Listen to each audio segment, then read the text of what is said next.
지난주 우리 청년부는 내 외면의 거룩함을 함께 추구해 나가는 하나님 백성의 온전한 거룩함에 대해서 살펴보았습니다.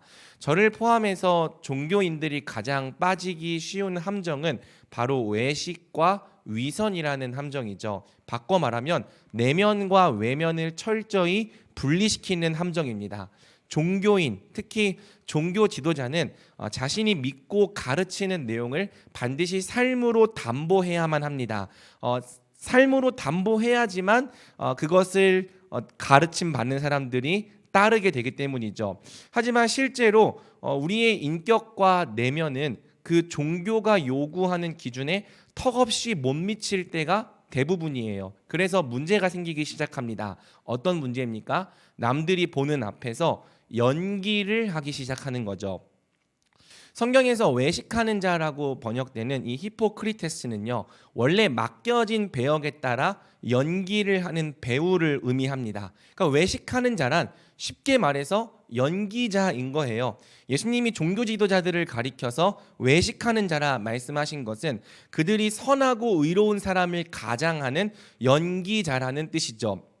여러분, 요구받는 윤리의 기준은 높은데 중심이 그 기준에 미치지 못한다면 사람들이 선택할 수 있는 가장 쉬운 길은 바로 연기를 하는 겁니다.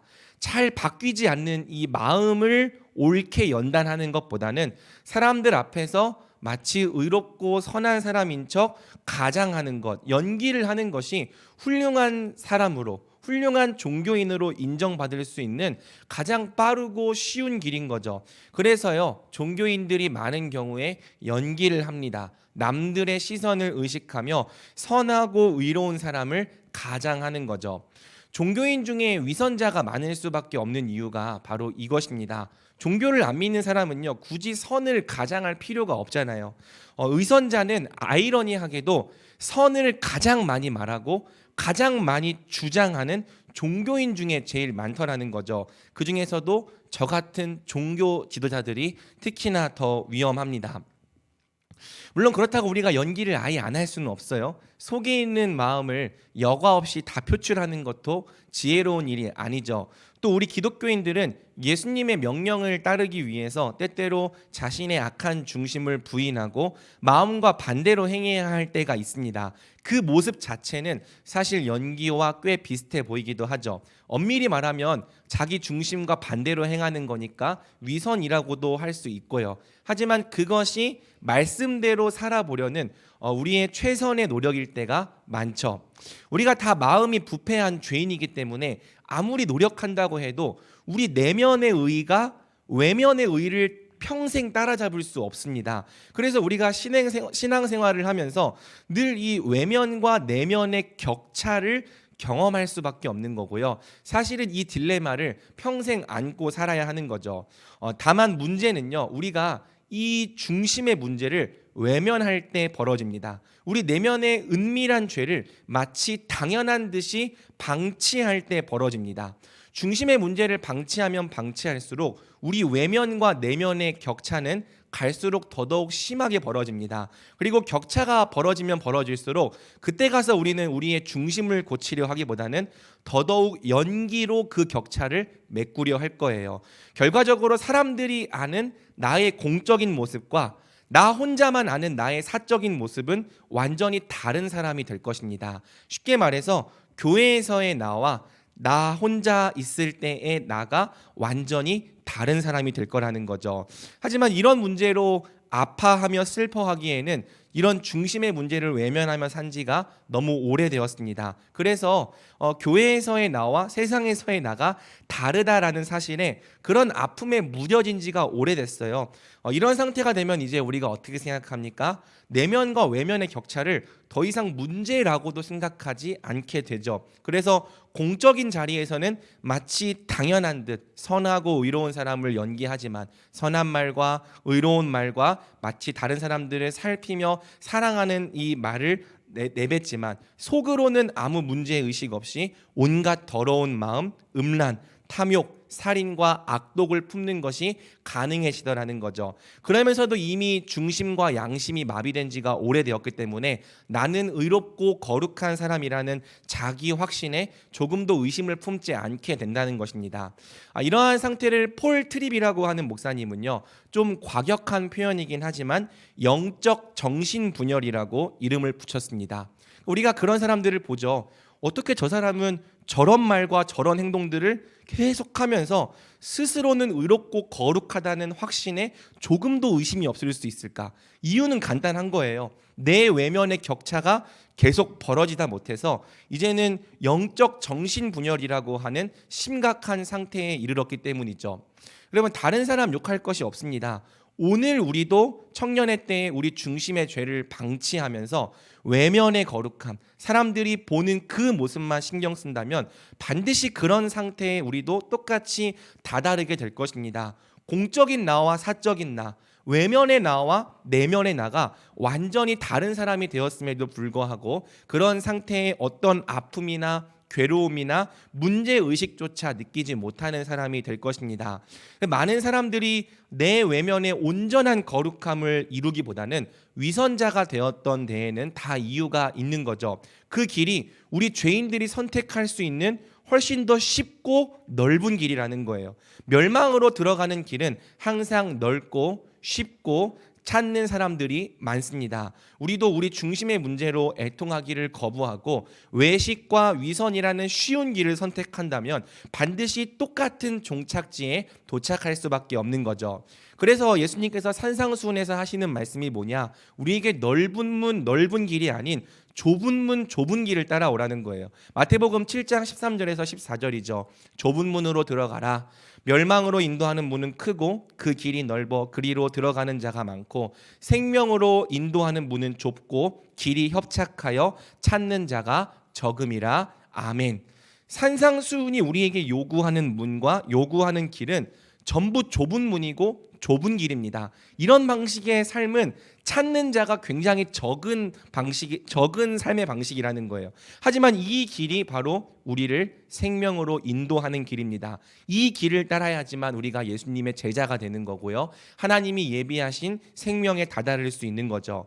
날마다 가난함과 애통함으로 중심의 은밀한 죄와 싸우는 하나님 백성은 반드시 온전한 거룩함을 향해 날마다 자라가게 될 것입니다. 그리고 팔복에서 이야기한 것처럼 내면의 참된 변화는 반드시 외면의 변화로도 나타날 것입니다. 바로 이 변화가 연기가 아닌 진짜 열매인 거죠.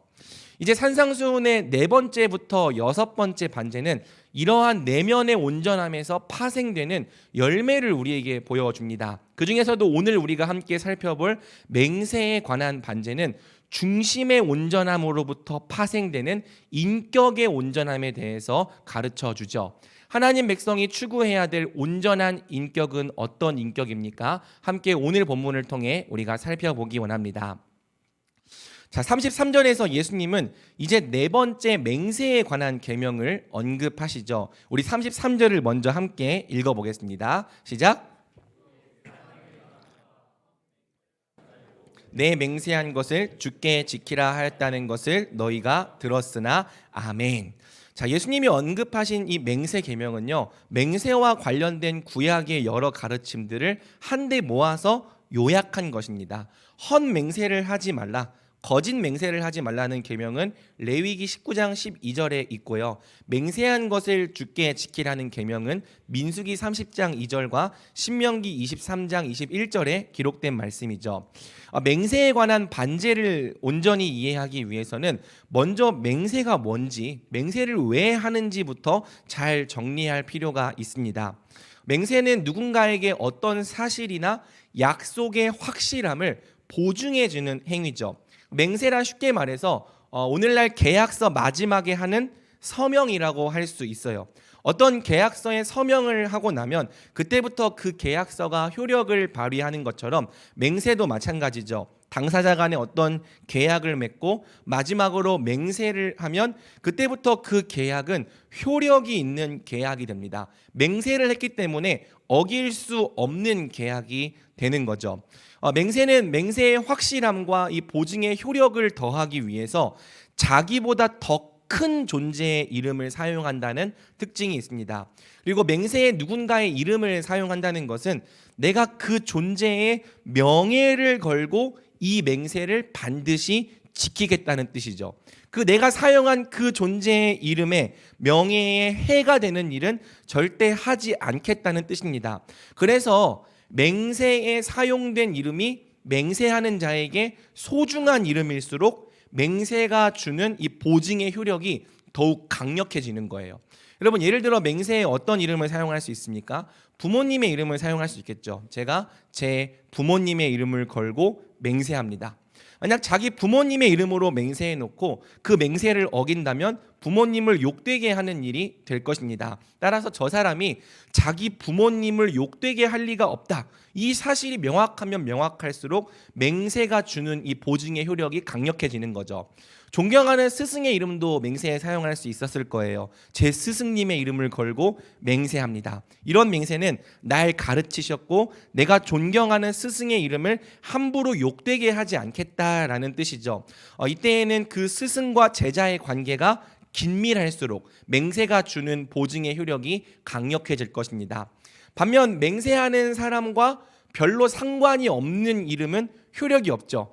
제 옆집에 사는 아저씨의 이름을 걸고 맹세합니다 라고 말한다면은 아무도 그 맹세를 믿으려 하지 않을 거예요. 물론 그 아저씨와 제가 아주 긴밀하고 친한 둘도 없는 사이일 수도 있겠지만 사람들이 별로 상관없는 관계를 갖고 맹세한 것을 믿어주지 않을 거라는 거죠. 그럼 맹세의 원리가 이해가 됩니까? 나보다 더 큰 존재의 이름을 사용하되 그 이름이 맹세하는 자에게 소중한 이름일수록 맹세가 발휘하는 효력이 강력해진다. 이렇게 맹세는 맹세의 대상과 나의 관계를 바탕으로 어떤 사실이나 약속의 확실함을 보증하는 행위죠. 따라서 나와 관계가 없는 대상은 맹세의 대상이 될 수 없다는 거예요. 자, 그렇다면 하나님 백성이 맹세에 사용할 수 있는 가장 큰 이름이 무엇이었겠습니까? 당연히 하나님의 이름이겠죠. 일단 세상에는 하나님보다 더 큰 존재가 없어요. 그래서 성경을 보면은 하나님도 맹세를 할 때에는 자기보다 더 큰 존재가 없기 때문에 자기의 이름으로 맹세하셨다라고 말합니다. 히브리서 6장 13절이죠. 하나님이 아브라함에게 약속하실 때 가리켜 맹세할 자가 자기보다 더 큰 이가 없으므로 자기를 가리켜 맹세하여. 그러니까 하나님의 이름은 가장 큰 이름이죠. 하나님 백성이 맹세에 사용할 수 있는 가장 큰 이름은 단연코 하나님의 이름입니다. 하지만 아까 말했던 것처럼 맹세의 효력이 단지 이름이 크다는 사실에서만 나오는 건 아니죠. 왜? 맹세에는 두 번째 조건, 대상과의 관계가 중요하기 때문이에요. 여러분, 원칙상 하나님의 이름으로 한 맹세가 강력한 이유는 하나님과 하나님 백성의 관계가 특별하고 강력하기 때문입니다. 여러분, 하나님 백성은 하나님께 어떤 존재입니까? 하나님께서 유일하게 자기 이름을 주신 백성이죠. 그리고 하나님은 하나님 백성에게 어떤 분입니까? 마음과 뜻과 힘을 다해 사랑하는 유일한 분입니다. 하나님 백성은요, 하나님을 사랑하고 경외합니다. 그래서 자신의 모든 말과 행동과 삶을 통해서 하나님께 영광 돌리는 것을 자기 인생의 가장 중요한 목적으로 여깁니다. 또한 하나님 백성은 하나님의 이름과 명예를 소중하게 여겨요. 그래서 하나님의 이름이 거룩히 여김받지 못하고 모독을 당하는 것에 슬퍼합니다. 그런 사실에 분노하는 거죠. 여러분, 이렇게 하나님을 지극히 경외하는 백성이 하나님의 이름을 가리켜 맹세했다? 여러분, 이것보다 확실하고 강력한 보증은 있을 수 없다는 거예요. 하나님을 지극히 경외하는 하나님 백성은 하나님의 이름으로 한 맹세를 무슨 일이 있더라도 꼭 지킬 거라는 거죠. 그들이 맹세를 어김으로 하나님의 이름을 욕되게 하는 일은 결코 있을 수 없을 겁니다. 10계명으로 말하자면 그들이 제3계명, 하나님의 이름을 망령되게 하는 일이 없을 거라는 거죠. 그래서요, 원칙적으로는 하나님 백성이 하나님의 이름으로 한 맹세가 그 어떤 맹세보다 강력하고 그 어떤 계약서보다 확실해야 하는 겁니다. 그래서 하나님 백성에게 하나님의 이름으로 맹세를 받는 사람은 그 맹세의 확실함을 언제나 믿고 안심할 수 있는 거죠. 또 하나님 백성에게도 하나님의 이름으로 맹세를 했다면 어떻게든 이 맹세를 지키게 될 거예요. 내가 하나님의 이름으로 맹세를 했기 때문이죠. 이처럼 올바른 이 맹세는요, 맹세 받는 자도 강력한 확증을 얻고 맹세하는 자도 맹세를 지키게 되는 긍정적인 역할을 했습니다. 그래서 하나님은 하나님 백성이 이런 올바른 목적 안에서 하나님의 이름으로 맹세하는 것을 허락해 주셨던 거죠. 그게 신명기 6장 13절이에요. 내 하나님 여호와를 경외하며 그를 섬기며 그의 이름으로 맹세할 것이니라. 너희가 이런 의미로 이런 본질을 지키며 맹세할 거라면 내 이름으로 해라, 주께서 말씀하신 거죠. 자, 그런데 예수님은 오늘 본문에서 우리에게 도무지 맹세하지 말라라고 말씀하시는 겁니다. 우리 34절에서 36절을 함께 읽어보겠습니다. 시작. 말지니 하늘로도 하지 말라, 이는 하나님의 보좌임이요 땅으로도 하지 말라, 이는 하나님의 발등상임이요 예루살렘으로도 하지 말라, 이는 큰 임금의 성임이요 내 머리로도 하지 말라, 이는 네가 한 터럭도 휘고 검게 할 수 없음이라. 아멘. 자, 함께 읽은 것처럼 예수님은 우리에게 도무지 맹세하지 말라, 하늘로도 땅으로도 예루살렘으로도 내 머리로도 맹세하지 말라 말씀하시는 거죠. 오해하지 말아야 될 것은 이 말씀이 맹세를 절대적으로 금지한 말씀은 아니라는 겁니다. 사도 바울의 경우처럼 신약 시대에도 맹세를 하는 경우가 더러 있었습니다. 맹세가 권장되는 건 아닐지라도 맹세의 바른 목적과 본질을 지키는 맹세는 꼭 필요한 경우에 신약 백성에게도 가능했죠. 왜냐하면 그들이 살았던 문화는 맹세가 필요한 문화였기 때문이에요. 오늘 본문에서 예수님이 지적하신 부분은 맹세의 일반적인 사용이 아니라 당시에 행해졌던 맹세의 남용입니다. 본문을 잘 해석해 보면 이를 이해할 수 있죠. 여러분, 당시 율법 학자와 랍비들은 맹세를 매우 복잡하고 혼란스러운 행위로 만들었습니다.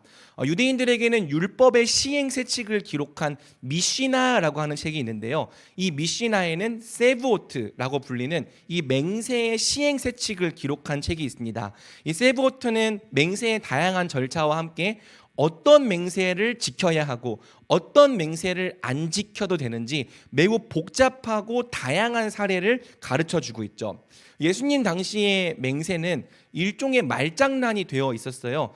같은 맹세라 할지라도 약간의 절차와 표현만 바꾸는 것으로 꼭 지켜야 하는 맹세가 되기도 하고 지킬 필요가 없는 맹세가 되기도 했죠. 그래서 맹세를 받는 사람이 이 상대방의 맹세를 지키겠다는 건지 안 지키겠다는 건지 심혈을 기울여 듣고 판단해야 했습니다. 만약 이 맹세에 관한 법을 잘 모르는 상태로 맹세를 받으면 여지없이 속을 수 있었죠. 여러분, 이해하기 쉽게 우리나라의 경우로 비유하자면은 맹세가 일종의 밥 한 번 먹자가 되었다고 생각하면 되는 거예요. 길을 가다가 어떤 친구랑 아주 오랜만에 만났는데 반갑다, 잘 지냈냐? 그러면서 야, 밥 한 번 먹자 라고 말했다면 그 말은 밥을 먹자는 뜻입니까? 안 먹자는 뜻입니까? 이 상황에 따라 좀 다르죠. 밥 한 번 먹자 해놓고 그냥 간다면 그건 그냥 한 말입니다. 약속을 기다리면 안 돼요. 밥을 먹자는 뜻이 아니에요. 하지만 휴대폰 번호를 확인하고 실제로 약속을 잡는다면 어쩌면 진짜 먹자는 뜻일 수 있죠. 물론 그 당일에 갑자기 급한 일이 생겼다면서 못 만나겠다는 연락이 올 수도 있습니다. 여러분, 유대인들의 맹세가 이런 꼴이 된 거예요. 마태복음 23장을 보면은 당시 유대인들의 맹세가 정말 말장난이 되어 있었음을 알 수 있는 거죠. 마태복음 23장 16절은 말합니다. 화 있을진저 눈먼 인도자여, 너희가 말하되 누구든지 성전으로 맹세하면 아무 일 없거니와 성전의 금으로 맹세하면 지킬지라 하는도다. 무슨 말인지 이해가 돼요? 유대인들이 성전으로 한 맹세는 무효, 성전의 금으로 한 맹세는 유효였다는 겁니다. 그러니까 맹세를 받을 때 잘 들어야 하는 거예요. 저 사람이 지금 성전으로 맹세하는지 성전의 금으로 맹세하는지 똑바로 안 들었다가는 나중에 피해 볼 수 있는 거죠. 대충 듣고 맹세했구나, 지키겠구나 믿었다가는 그 맹세는 성전의 금이 아니라 성전으로 했던 맹세니까 안 지켜도 되는 맹세였습니다 라고 말한다면 할 말이 없는 거예요. 비슷한 케이스가 23장 18절에도 등장합니다. 너희가 또 이르되 누구든지 제단으로 맹세하면 아무 일 없거니와 그 위에 있는 예물로 맹세하면 지킬지라 하는도다. 그러니까 무슨 뜻인지 이해가 됩니까? 제단으로 한 맹세는 무효, 제단 위에 있는 예물로 한 맹세는 유효가 된다는 거예요. 그래서 맹세를 받을 때 저 사람이 지금 제단으로 맹세하는 건지 제단 위에 예물로 맹세하는지를 잘 듣고 판단해야 한다는 거죠. 자, 다시 오늘 본문으로 돌아가 보겠습니다. 예수님께서 도무지 맹세하지 말라라고 말씀하시면서 세 가지를 언급하시는데 그게 뭐죠? 하늘, 땅, 예루살렘. 여러분, 미시나에 의하면 이 세 가지 대상은 맹세의 효력이 없는 대상입니다. 만약 누군가가 하늘을 가리켜 맹세했다면 그 맹세 무효입니다. 땅을 가리켜 한 맹세도 무효입니다. 예루살렘을 가리켜 한 맹세도 무효입니다. 당시 율법학자들은 하나님의 이름으로 한 맹세는 꼭 지켜야 하지만 하나님의 이름과 상관없는 하늘, 땅, 예루살렘으로 행한 맹세는 지킬 필요가 없다고 가르쳤던 거예요. 당연히 사람들이 그 가르침을 받았겠죠. 그 가르침을 따라 교묘하게 거짓 맹세를 하고 아무 거리낌 없이 맹세를 어겼겠죠. 왜? 그렇게 해도 된다고 배웠잖아요. 하지만 예수님은요, 말씀하시는 거죠. 어떤 맹세도 함부로 어길 수 없다. 왜? 본질적으로 하나님과 분리된 맹세란 결코 존재할 수 없다는 거예요. 여러분, 하늘로 한 맹세는 하나님과 상관없는 맹세니까 아무 때나 무효로 할 수 있습니까? 없다는 거죠. 왜? 하늘은 하나님의 보좌라는 거예요. 하나님과 상관 있다는 거예요. 하늘로 한 맹세를 어긴 자는 다름 아닌 하나님의 보좌를 욕되게 했다는 거죠. 그렇다면 그는 제3계명 하나님의 이름을 망령되게 사용한 죄를 물어야 한다는 겁니다. 무죄로 넘어갈 수 없다는 거죠. 땅도 마찬가지죠. 땅은 하나님과 상관없습니까? 상관 있다는 거예요. 땅은 하나님의 발등상이라는 거죠. 그러니 땅으로 한 맹세를 어긴 자 하나님의 발등상을 더럽혔다는 겁니다. 같은 원리로 예루살렘은 큰 임금의 성, 하나님의 도성이죠. 무엇보다 예루살렘 안에는 뭐가 있습니까? 하나님의 성전이 있어요. 그렇다면 예루살렘으로 한 맹세도 하나님과 상관없는 맹세가 아니라 그 성과 성전의 주인을 가리켜 한 맹세입니다. 하나님과 상관 있다는 거죠. 어떤 맹세도 결코 하나님과 분리될 수 없다는 게 예수님 말씀의 포인트입니다. 마태복음 23장 21절에서 22절이 이걸 잘 설명해 주고 있죠. 같이 읽어볼까요? 또 성전으로 맹세하는 자는 성전과 그 안에 계신 이로 맹세함이요, 또 하늘로 맹세하는 자는 하나님의 보좌와 그 위에 앉으신 이로 맹세함이니라. 유대인들은 하늘은 하나님과 상관없어, 땅도 하나님과 상관없어, 성전도 하나님과 상관없어, 그러니 안 지켜도 돼 라고 말했지만 성전으로 맹세했다면 그 성전 안에 계신 하나님으로 맹세한 거고, 하늘로 맹세했다면 그 하늘에 계신 하나님의 보좌와 그 위에 앉으신 하나님의 이름으로 맹세한 거라고 예수님께서 말씀하신 거죠. 그럼 여러분, 내 머리는 어떨까? 이제 본문을 보면은 머리로도 맹세를 하지 말라라고 얘기를 했는데요. 그러니까 머리는 어쨌든 내 소유니까 하나님과 상관없지 않겠냐 하는 생각이 드는 거죠. 하지만 예수님은 네 머리도 안 된다라고 말하는 거예요. 왜? 네 머리는 언뜻 너에게 속한 네 소유처럼 보일지라도 실제로는 네가 네 머리털 한 털럭조차 검거나 희게 할 수가 없다는 거죠. 물론 오늘날에는 염색하면 되지 않겠습니까? 라고 할 수도 있겠지만, 그러니까 요지는 네 것처럼 보이는 네 몸조차 네 소유가 아니라는 겁니다. 주권이 하나님께 있다는 거예요. 게다가 우리 존재 자체로 하나님을 나타내는 하나님의 형상인 거죠. 그래서 우리가 내 몸을 가리켜 한 맹세조차 모두 하나님과 연결되는 맹세, 하나님의 이름으로 한 맹세가 되는 거죠. 하나님과 분리될 수 없다는 것입니다. 예수님이 말씀하신 바 모든 맹세는 하나님과 항상 연결된 맹세입니다. 그래서 그 맹세를 어기면 하나님의 이름도 함께 모욕받는 거예요. 내가 맹세할 때 하나님과 상관없이 맹세했다고 이 맹세는 하나님과 상관없지 않다는 것입니다. 여러분, 실제로 그렇지 않았겠습니까?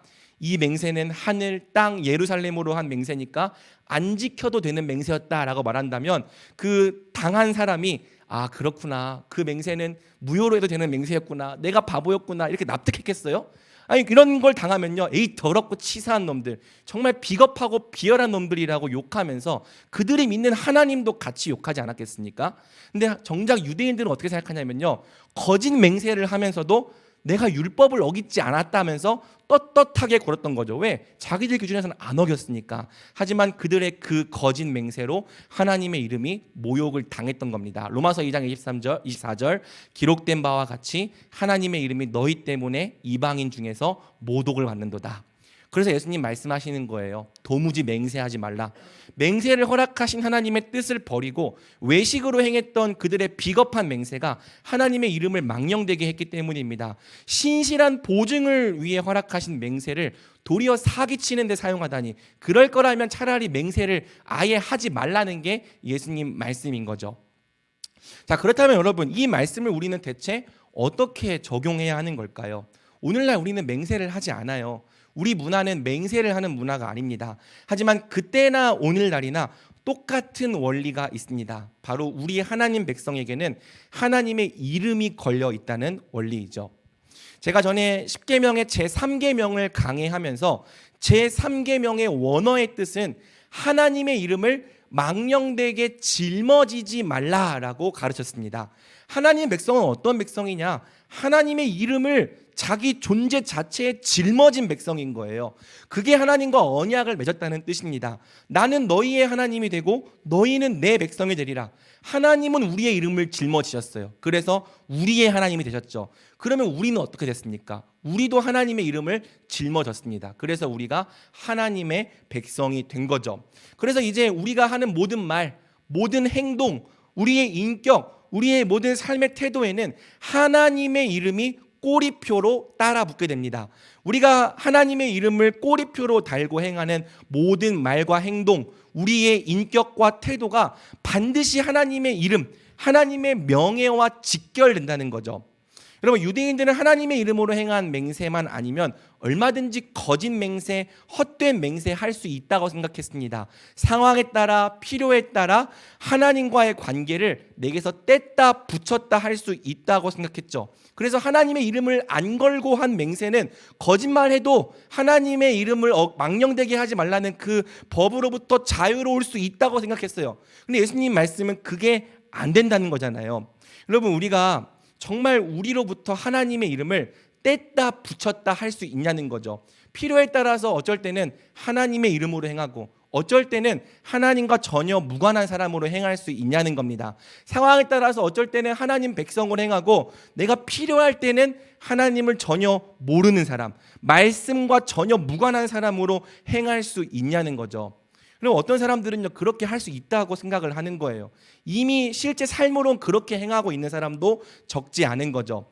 하나님의 이름을 마치 필요에 따라서 뗐다 붙일 수 있는 이름표처럼 자기에게서 뗐다 붙였다 하는 사람들이 있다는 겁니다. 교회에서는 누구보다 신실한 하나님 백성으로 살지만 교회 밖으로만 나가면, 나를 알지 못하는 사람이 있는 곳으로만 가면은 하나님과 전혀 무관한 사람처럼 사는 사람들이 있다는 거죠.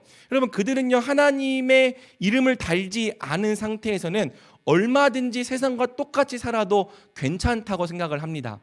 여러분, 제가 대학생 때 참 충격으로 남아있는 일이 있었는데요. 굉장히 친하게 지냈던 친구가, 교회에서는 같이 말씀도 나누고 되게 선한 말도 하고 하는 친구가요, 갑자기 잠깐만 하면서 이제 전화를 걸어서 어디에 컴플레인을 하기 위해 전화를 걸었는데요. 전화를 딱 걸자마자 정말 이 입에 담을 수 없는 쌍욕을 그 컴플레인 하는 곳에 박아버리는 거예요. 여러분, 물론 컴플레인 할 수 있죠. 그런데 아니, 교회에서는 막 그래 주님의 이름으로 사랑해 축복해 하는데 막 전화해가지고 막 이렇게 욕을 하는 그런 모습 보니까 얘는 대체 뭔가? 라는 그런 생각이 드는 겁니다. 여러분, 지금 나는 하나님의 사람이 아니니까 탐욕을 부려도 되는 건가요? 지금 나는 하나님의 이름과 상관없는 상태니까 얼마든지 욕하고 더러운 말하고 거짓과 폭력을 일삼아도 되는 겁니까? 약한 사람들을 업신여겨도 되는 겁니까? 여긴 교회가 아니니까 죄가 주는 쾌락을 얼마든지 누리고 즐겨도 되는 겁니까? 여러분, 이런 방식으로 우리가 살아간다면요, 그것은 온전한 인격이 아닌 거예요. 세상의 빛 비유를 설교할 때 언급했던 이원론적인 삶을 살아가는 거죠. 우리가 우리 필요에 따라, 상황에 따라 하나님의 이름을 우리로부터 분리시키는 것은요, 불가능합니다. 예수님 말씀처럼 우리가 어쩔 때는 하나님의 이름으로 행하고 어쩔 때는 하나님과 무관한 사람으로 우리가 필요에 따라서 그렇게 행하는 것이 불가능하다는 거예요. 우리가 하나님 백성이라는 사실은 어떻게든지 드러납니다. 지금은 잘 감추고 있는 것처럼 보여도요, 밝혀져요. 사람들이 내가 그리스도인이라는 거 모르겠지라고 생각하지만 의외로 다 알고 있습니다. 그리고 우리의 정체가 밝혀질 때 우리가 하나님의 이름을 달고 행했던 모든 죄악과 거짓된 삶은 반드시 우리 하나님의 이름을 모욕당하게 하는 거죠. 항상 그런 건 아니지만 가끔 뉴스에서 어떤 이 범죄 사건이 일어났는데 그 범죄한 사람이 교회 집사고 장로고 직분자라고 하면은 뉴스는 어마어마하게 좋아해요. 교회 다니는 사람이 이렇게 했다. 교회 다니는 사람이 이렇게 자녀를 굶어 죽였다. 여러분, 세상이 그걸 알게 될 때 굉장히 기뻐하면서 우리 하나님 백성을 물어뜯는 거고요. 동시에 하나님의 이름을 모욕한다는 거죠. 우리가 그렇게 행한다면 우리에게 이름을 주신 하나님의 이름을 반드시 망령되게 한다는 것입니다. 그러니까 맹세라는 행위만 우리가 안 할 뿐이지 우리가 필요에 따라서 하나님의 이름을 우리에게서 뗐다 붙였다 하려 한다면, 그래서 이때는 하나님 믿는 사람, 이때는 하나님과 상관없는 사람으로 필요에 따라서 우리의 태도와 인격을 바꾼다면 오늘 말씀과 똑같은 일이 오늘날에도 벌어진다는 거예요. 우리의 거짓된 삶으로 말미암아 우리 하나님의 이름이 업신여김을 당하더라는 거죠. 자, 그리고 다음으로 우리 필요와 상황에 따라서 하나님의 이름을 우리와 분리시키려 한다면 더 큰 문제가 발생합니다. 바로 세상에 대한 하나님 백성의 영향력을 완전히 잃어버리게 되는 거죠.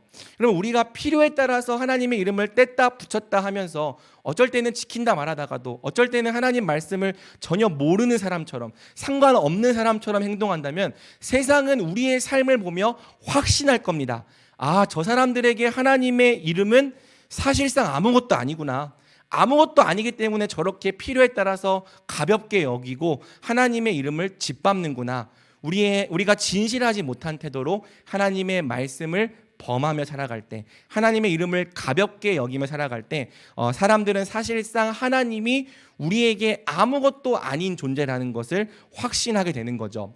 여러분, 본래 우리가 하나님을 정말 사랑하고 경외한다는 사실은 우리의 말이 아니라 하나님의 말씀을 소중히 여기는 삶의 태도로 드러나게 되어 있습니다.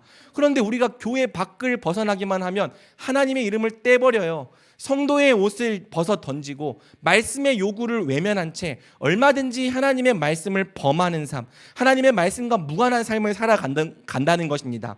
그런 모습을 볼 때 사람들이 저 사람에게 하나님의 이름은 정말 소중한 이름이구나 라고 생각하겠냐는 거예요. 교회에서는 우리가 그래도 사람들의 눈이 있으니까 다 착한 척, 선량한 척 살아갑니다. 봉사도 열심히 하고 말도 비교적 예쁘게 하죠. 그런데 교회 문 밖을 나서기만 하면 하나님의 말씀을 모르는 사람이 되는 거예요. 성경에서는 분명 내 이웃을 사랑하라고 써 있다면서 단 한 번도 주변 사람들을 사랑하려 하는 모습을 본 적이 없습니다. 심지어 사랑은커녕 커피 한 잔조차 산 적이 없어요. 예수님께 영원히 지옥 갈 큰 죄를 용서받았다면서 남을 용서하지 않습니다. 남들을 욕하고 누군가를 비난하는 일에 가장 앞장서고 있어요. 자기에게 조금이라도 잘못한 사람은 어떻게든 짓밟아야 직성이 풀립니다. 장차 영원한 천국에 살 거라면서, 더 좋은 데 갈 거라면서 마치 이 땅에서 영원히 살 것처럼 누구보다 이 땅 재물에 탐욕을 부립니다. 늘 관심사가 돈이고요. 새로운 신상 나오면 가장 먼저 그것부터 사고 있습니다. 하나님 나라는 섬기는 자가 큰 자라면서 굳은 일만 있으면 안 하려고 뒤로 빠지고 자기는 안 한다고 합니다. 섬기려 하기보다는 대접받고 싶어 하는 거예요. 거짓말은 또 얼마나 많이 하는지 이번에 들통난 것만 벌써 여러 번입니다. 성경에 거짓 증거하지 말라는 말이 정말 써있나 의심될 정도죠. 삶 속에서 정말 하나님을 경외하면서 그분의 말씀을 그래도 지키려 하는 모습을 보여줬다면, 인간은 연약하니까 좀 실수할 수 있고 모자란 면이 있을 수 있지만 그래도 이 사람이 하나님의 법을 지키려 하는 모습을 보여줬다면 그래도 저 사람에게 하나님의 이름은 소중한 이름이구나 라고 생각했을 겁니다. 그런데 기독교인이라면서 도대체 하나님을 경외하는 삶이 없어요. 그분의 말씀을 조금이라도 두려워하거나 지키려 하는 삶이 없어요. 씨름하는 삶이 없어요. 오히려 세상보다 더하면 더했지 절대 못하지는 않은 거죠. 그렇다면 세상 사람들은 보면서 확신할 거라는 거예요. 저 사람에게 하나님은 아무것도 아닌 분이구나. 저 사람에게 하나님의 이름은 길가에 굴러다니는 휴지 조각만도 못한 이름이구나. 이런 확신을 가진 상태에서 만약 그 사람이 하나님의 이름으로 맹세했다고 해봅시다. 오늘날에 맹세를 안 하지만요. 여러분, 갑자기 평소에 하나님의 이름을 가볍게 여겼던 사람이 하나님의 이름으로 맹세한다고 그 맹세가 믿어질까요? 내 말 좀 제발 믿어달라. 내가 하나님의 이름으로 맹세한다. 맹세를 해온다면 그 맹세에 신뢰가 갈까요? 만약 여러분이 그 맹세를 받는 당사자라면 에이 그래도 기독교인인데 하나님의 이름을 걸고 거짓말하진 않겠지라고 생각하면서 여러분의 그 약속을 믿어줄 겁니까?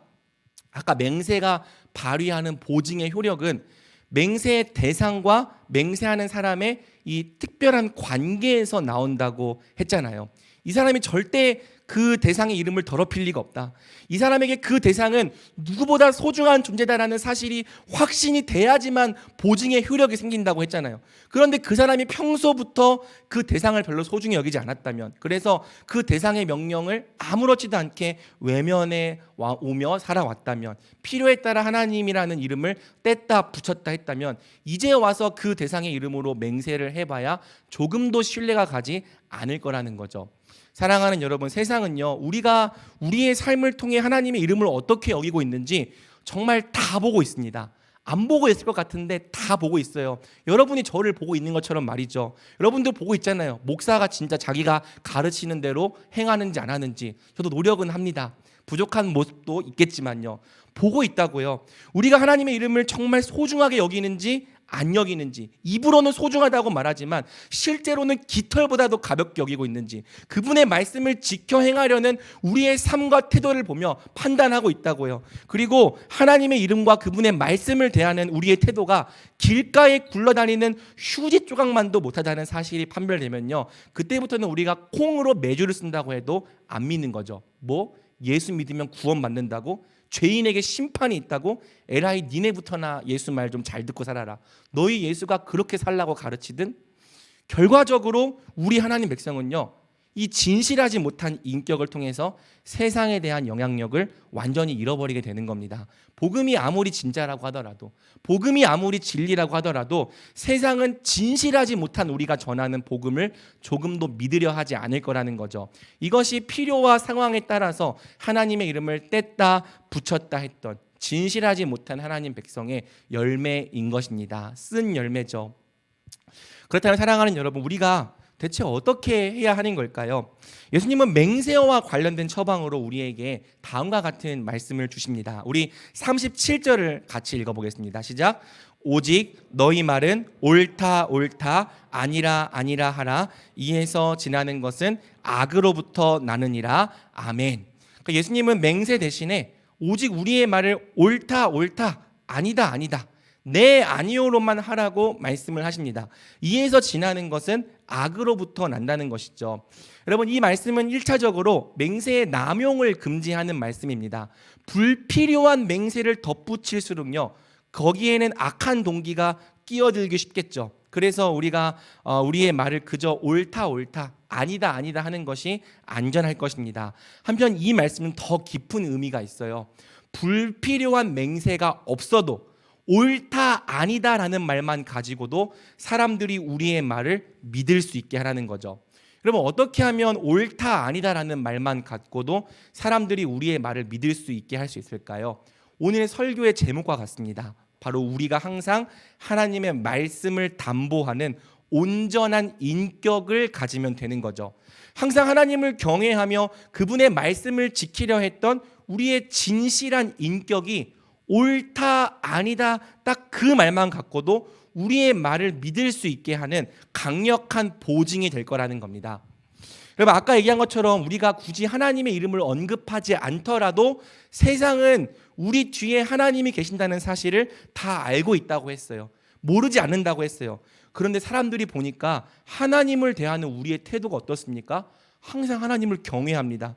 이름이 거룩히 여김을 받으시오며 늘 하나님의 이름을 소중하게 여겨요. 누가 볼 때든지 보지 않을 때든지 하나님과 그분의 영광을 구하고 있다는 그 사실이 삶의 구석구석에서 여실히 드러납니다. 그렇다면 사람들은요, 확신할 거예요. 아, 하나님을 향한 저 사람의 사랑은 진짜구나.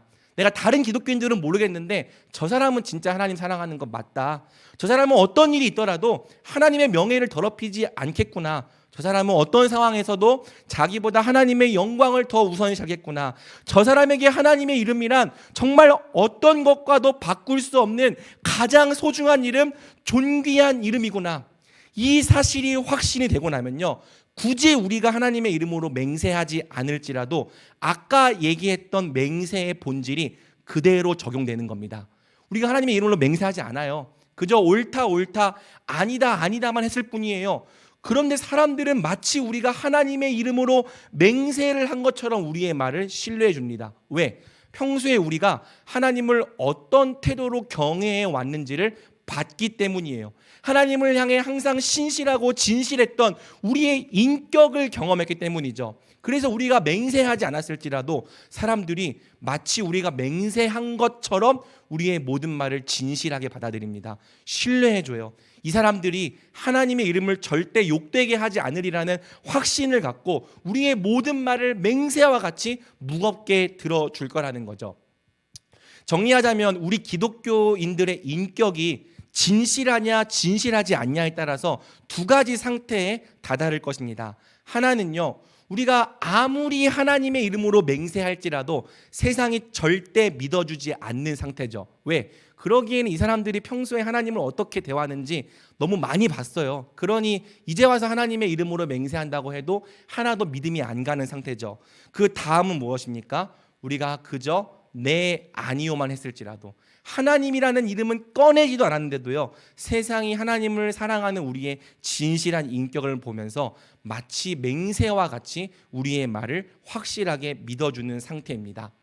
오늘날 우리 기독교인들은 어떤 상태에 더 가깝나요? 하나님의 이름으로 맹세를 한다고 해도 안 믿어주는 상태, 네 아니요만 했을 뿐인데 평소에 하나님을 경외해 오던 진실한 인격 때문에 마치 모든 말을 맹세와 같이 신뢰해 주는 상태, 어느 쪽인가요? 우리 기독교가 세상에 영향력을 발휘했던 때는 하나님 백성이 이 정도의 확신을 주는 온전한 인격과 진실한 삶을 가졌던 때입니다. 세상이 하나님을 경외하며 그분의 말씀대로 살려고 애쓰는 우리 하나님 백성의 진실한 인격을 볼 때, 그래서 저 사람들은 진짜로 하나님을 사랑한다, 저 사람들은 하나님의 이름과 그 말씀을 정말 무겁게 여기는 사람들이다 라는 게 확실해질 때 기독교의 모든 증언들을 무겁게 들었던 거죠. 여러분, 20세기 초 한국에 들어왔던 선교사들, 해외 선교사들이 그랬습니다. 그 사람들은요, 외국인들임에도 불구하고 정말 그 자신들의 진실한 인격을 우리나라에 보여줬죠. 그래서 우리나라 사람들이 외국인임에도 불구하고 하나님을 진정 경외하며 사랑했던 그들의 인격을 보면서 놀랐습니다. 특히 한국인보다 한국을 더 사랑하면서 자기들을 진정으로 섬기려 했던 그 헌신적인 삶에 반해버린 거죠. 캐나다 선교사 스코필드는요, 이 3.1 운동 사전에 협력을 요청받았던 유일한 외국인이었어요. 그래서 여러분 찾아보면 알겠지만 오늘날에는 34번째 푸른 눈의 민족 대표라는 별명을 갖게 되었죠. 고종 황제는 명성 황후가 시해를 당했을 때 궁궐 사람을 믿을 수가 없어서 아무도 그 음식을 먹으려 하지 않았지만 유일하게 언더우드 선교사 내외가 철가방에 담아온 음식만은 먹었다고 합니다. 이 외에도 한국에 들어와서 한국 사람보다 더 신뢰를 받았던 선교사들의 이야기가 우리 한국 교회사 속에 셀 수 없이 많죠. 우리 한국은 선교사들이 들고 온 복음과 더불어서 그 복음을 담보하는 그들의 진실한 인격의 선교를 당했던 겁니다. 이후로도 우리나라에는요, 기독교인이라는 이름 자체가 신뢰를 받았던 시절이 있었어요. 기독교인이라는 이름이 정직함과 성실함, 착함과 신실함의 대명사였던 때가 분명히 있었던 거죠. 어떻게 이 이름들을 얻었는가? 하나님 백성이 세상 속에서 진실한 인격으로 하나님을 경외하며 살려 했을 때 얻게 된 이름입니다. 반면 오늘날 우리 시대에 기독교인이라는 이름은 대체 무엇의 대명사가 되었습니까? 저는 세상의 모함도 너무 지나치다고 생각해요. 실제로 직장에 가보면 여전히 교회 다니는 친구들이 착해요. 일도 열심히 하고 성실히 합니다. 굳은 일도 도맡아서 하죠. 여러분 모두가 다 삶 속에서 최선을 다하고 있음을 압니다. 사실은 우리가 다 성도답게 살아보고자 세상 속에서 최선을 다하고 있죠. 하지만 아니 땐 굴뚝에서 연기가 날 리 없듯이 우리 기독교인들이 삶과 믿음을 계속 분리해 온 것도 사실입니다. 모두가 다 그렇지는 않았을지라도 누군가는 그렇게 행해 왔던 거고요. 또 사실은 우리 자신도 정말 온전했냐라고 물어본다면 그렇지 않았을 때가 참 많은 거죠. 하지만 사랑하는 여러분, 우리가 이 산상수훈의 말씀을 정말 진지하게 받고 또 우리가 이 시대의 어려움에 굴하지 않고 계속해서 인격의 온전함을 추구한다면 다시 우리 그리스도인들의 인격이 힘을 갖는 시대가 올 겁니다. 저는 그렇게 믿어요. 우리 하나님 백성의 존재 자체가 어떤 계약서보다도 강력한 효력을 발휘하는 때가 올 거라고 저는 그렇게 믿습니다. 여러분도 그러한 믿음을 함께 가져주시고요. 그러한 비전을 우리 모두가 함께 바라보면 좋겠어요. 말씀을 맺겠습니다. 사랑하는 여러분, 그런 때가 오려면 우리 하나님 백성의 진실한 인격이 정말 힘을 갖는 때가 오려면 바로 오늘 우리가 우리의 자리에서 인격의 온전함을 추구해야 합니다. 우리가 이때는 이 인격, 저 때는 저 인격 분리시키며 살면 안 돼요. 우리의 인격은 그 자체로 어디에 있든지 항상 하나님의 성품을 담보하는 하나님을 닮은 인격이어야 하는 겁니다. 하나님을 사랑하는 우리의 진실한 인격과 그분의 말씀을 경외하는 삶의 태도로서 하나님의 살아계심을, 하나님의 진리를 담보하는 자들이 되어야 하는 거죠. 그렇게 될 때 우리는 그저 네, 아니요라는 단순한 말만 갖고도 그 어떤 맹세보다 강력한 보증의 효력을 발휘하는 자들이 될 것입니다. 우리의 복음이 먹힐 거예요. 사람들이 우리의 복음에 귀를 기울여 줄 거예요. 그리고 그렇게 될 때 우리는 우리 인격이 가진 능력으로 세상의 영향력을 발휘하는 참된 소금과 빛이 될 것입니다. 그러므로 사랑하는 청년부 여러분, 함께 인격의 온전함을 향해 자라갑시다. 우리 청년부가 하나님을 경외하는 진실한 삶의 태도로 하나님의 진리를 담보하는 온전한 인격으로 자라가길 우리 주님의 이름으로 간절히 축복합니다. 아멘.